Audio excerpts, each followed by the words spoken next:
YouTube just deleted 4.7 billion views. Facebook just started paying creators in dollars on Solana. The migration is real. This is AI News Now from ANN Live for Friday, May 1st, 2026, the 4.7 billion view purge. The real creators caught in the net. Meta's stablecoin moved 2 days ago. The creator fast-track money. And what to actually do with this. Story 1. In January, YouTube ran the biggest enforcement wave in its history. 16 channels gone, 35 million subscribers, 4.7 billion lifetime views. Erased. 4.7 billion views. To put that in perspective, the entire United States has about 340 million people. YouTube deleted 13 times the total US population in views in a single afternoon. The breakdown. 16 channels, 35 million subscribers between them, roughly $10 million a year in creator earnings. The two biggest were AI quiz farms. Cuentos Fascinantes, 5.9 million subscribers. Imperio de Jesus, 5.8 million, both gone. The why. On January 21st, YouTube CEO Neil Mohan wrote his 2026 letter and named the target. Quote, "The rise of AI has raised concerns about low-quality content, AI slop. He said managing it would be a top priority for the year," and a line he leaned on.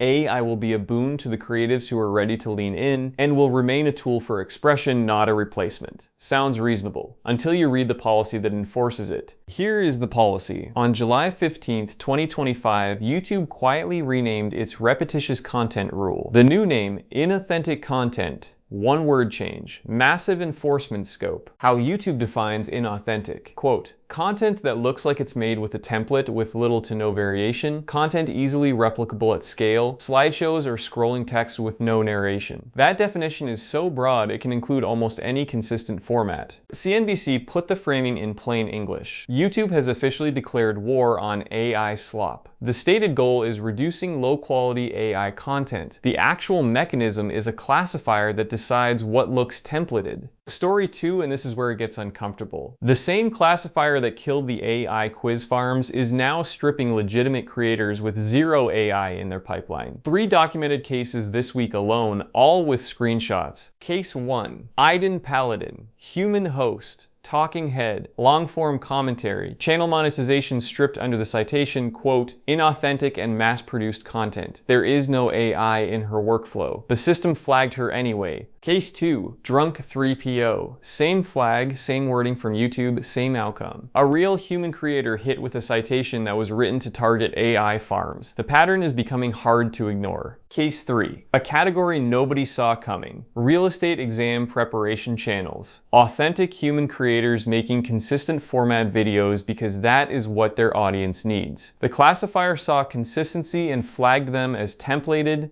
and the financial damage, channels earning $30,000 a month, stripped of monetization overnight, no warning, no grace period, one classifier decision, and the income is gone while the appeal sits in the queue. And the most damning number in the entire story, 40% of demonetization appeals get reversed. Read that. Almost half the strikes are wrong by YouTube's own appeal queue. That is not a policy enforcing a line, that is a classifier making coin flips. Here is the part nobody is saying out loud. The word inauthentic is doing too much work. The plain reading of the policy is, we cannot tell whether you add value, so we will assume you do not. That is a reviewer problem dressed up as a creator problem, and a deeper trap. Every successful YouTube channel for the last decade was built on consistency. Same intro, same lower thirds, same pacing, same thumbnail style. Audiences expect it, algorithms reward it. The new classifier reads it as templated and pulls the trigger. Story 3, 2 days ago, April 29th. While YouTube was still defending the inauthentic content classifier, Meta did something it has not done since 2022. It started paying creators in stablecoins. The mechanics. Meta is paying eligible creators in USDC, Circle's dollar-pegged stablecoin, settled on Solana and Polygon, routed through Stripe.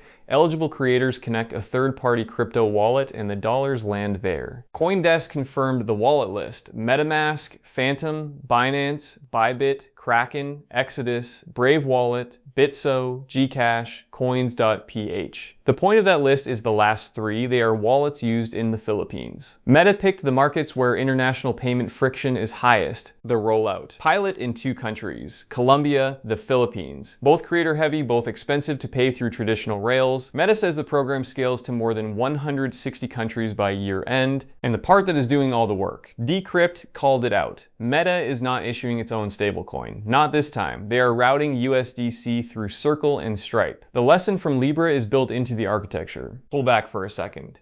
4 years ago, Meta tried to launch its own currency, Libra, then renamed Diem. Lawmakers killed it. The friction was the token, not the rails. So Meta erased the token from the architecture and kept the rails. That is the only sustainable form of crypto integration we have seen from a megacap company. And Meta's own statement, quote, "We strive to offer the most relevant payment methods, which is why we are exploring how stablecoins could become part of our suite of options." Translation, we are competing with banks. The dollar is the product. The blockchain is just the wire. And the budget behind it, Meta paid creators almost $3 billion across all monetization programs in 2025, up 35% year over year. The highest annual creator pool the company has ever run. The recruitment is funded. Story 4. Stack the stablecoin payout on top of this. On March 18th, Meta launched Creator Fast Track, a guaranteed monthly payment program designed to do exactly one thing: pull creators off YouTube and TikTok. The math.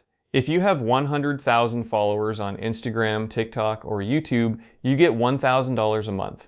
Guaranteed. For posting 15 reels on Facebook. If you have 1 million followers on any of the three, the number jumps to 3,000, same 15 reels a month, same low effort to enroll. The guarantee runs for 3 months, and the reach boost continues, in their words, in perpetuity. And here is the part that should worry YouTube most. Quote, "Content does not need to be exclusive to Facebook. Creators can repurpose existing reels, videos, or AI-generated content from other platforms.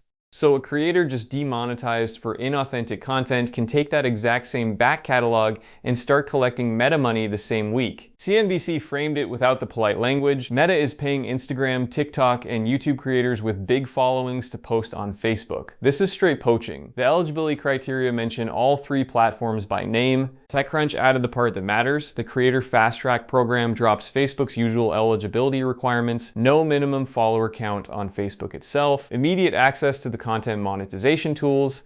The whole onboarding friction is gone for anyone with an existing audience anywhere.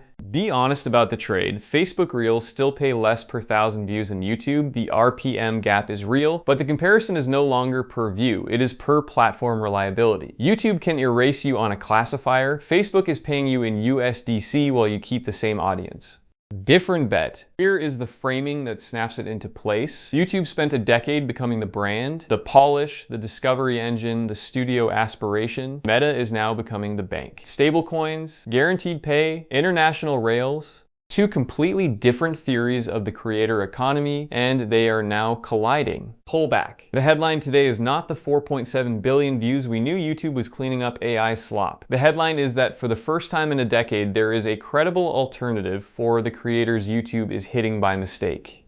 And the alternative is paying in dollars on a blockchain. The 2 bets: YouTube is policing what content can exist, Facebook is paying for it to move. Both companies have decided what they want the creator class to be. They just disagree. 6-month forecast. YouTube publishes an appeals service level agreement or rolls back the inauthentic classifier in response to creator backlash. Meta's USDC rollout reaches the Philippines at scale. And the first big-name YouTube creator publicly cross-posts to Facebook and discloses the paychecks. 12-month forecast. YouTube introduces a tier of premium creators that bypass the classifier entirely. Meta extends USDC payouts to the United States, and the term creator middle class enters the mainstream because Facebook is paying it directly. And here's the line for anyone watching this who has been wrongly demonetized. You have a lifeboat now. Same content, repurposed for Reels, 15 uploads a month, guaranteed pay tier. It is not the rate YouTube paid, but it is a paycheck nobody can pull on a classifier flip. Here's the unpopular bet. Stablecoin creator payouts are not a crypto story. They are a creator labor story. The creators in Manila and Bogota who get paid on Solana this year do not care about the chain. They care that the money clears in minutes instead of weeks.